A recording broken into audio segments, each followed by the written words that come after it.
দীর্ঘদিন পর এই সেন্টারে ভোট হচ্ছে এবং ইলিয়াস ভাই নিখোঁজের পর আপনিও এই সেন্টারে ভোট দিচ্ছেন। আসলে এই মুহূর্তে ভোট দেওয়ার পর আপনার অনুভূতিটা কেমন, এবং ইলিয়াস ভাই আসনে আপনি প্রথমবার সংসদ সদস্য হিসেবে ভোট করছেন, একটু অনুভূতিটা বলুন। না, ভোট দিচ্ছি দীর্ঘদিন পরে। আমরা যে ভোট দিতে পেরেছি সেজন্যে মহান আল্লাহর কাছে শুকরিয়া আদায় করছি।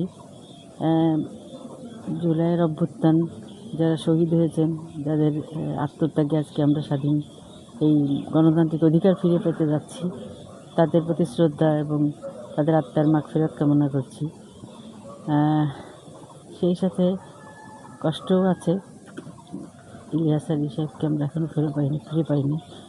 তো ওনারা বর্তমানে আমি এলাকা সংসদীয় আসন সিলেট 2 থেকে নির্বাচনে প্রতিদ্বন্দ্বিতা করছি।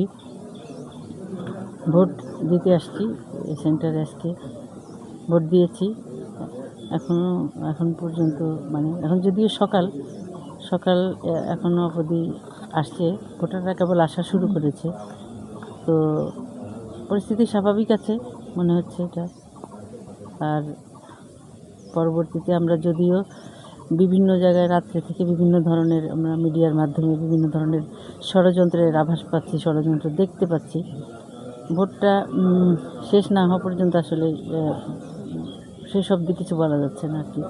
ইনশাল্লাহ আশা করি তারপরেও সব কিছুর পরেও ভালো হবে ইনশাল্লাহ।